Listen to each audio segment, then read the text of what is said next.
Most of my novels tend to be set in locations which I know fairly well, and two of them are in Liverpool. There's Lorelei, which I've done a previous video about the locations for, but also the interesting thing which is The Ravensound, which was the first novel which I actually published.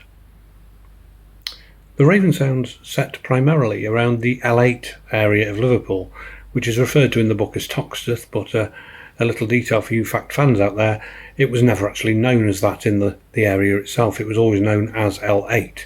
It was only post-riots and the coverage from the media that it picked up the label of Toxteth. But a lot of the locations here are key, and the sense of community around the area are central to the themes of the book. So what I thought I'd do today is show you some of the proto covers, the initial covers that I decided to go for or to try out for the Ravensound. And to start off with, I had a couple of ideas just along with the themes of cigarettes, of lighters, of alcohol, of pictures, and I tried a couple of things in my flat and they didn't work, as you can probably tell. They look quite tacky. So at this stage I thought, well, the central theme is location for the book, so what I really need to do is look at some of the locations which exist. So this is the Victoria building with a rainbow just outside Liverpool, so I thought I'd try mocking up this sort of cover to try and echo the Mersey sound as well, but again it doesn't really work on here. So I tried a different location, which is the Crown Street goods yard where Jack plays in the 1960s, and it's quite a bleak sort of picture on there, so I thought it's not bad, but it's not quite right for what I want.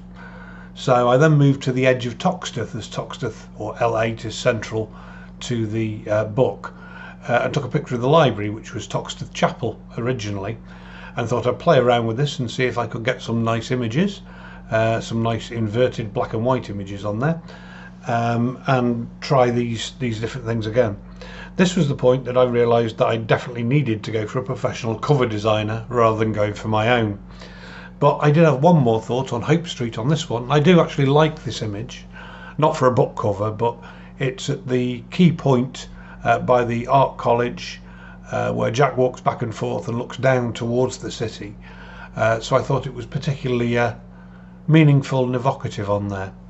But in the end, I decided that it's the change to the 60s and the 90s that are the most important part, and the best way to show that is Chatham Street, which has the new Tesco and the coffee bar on the corner at this end, and the cobbled streets and the original Georgian houses further back, which is why the locations are used for TV shows quite a lot. And I played around with this a bit, using the edge of the road, as you can see, to try and separate the title from the road itself in the past. And this was the point I handed over to my designer, who came up with a wonderful idea of a time travel, a bit like Time Tunnel that used to be there, using my image and doctoring it slightly with my signature Kit Derrick at the bottom. And that finally ended up with the book cover that we have now, which is The Ravensound, available in all good bookshops and in all good libraries. So please do read it, buy it, recommend it to your friends, talk about it. I hope you've enjoyed this little tour of the locations that almost became the cover for The Ravensound.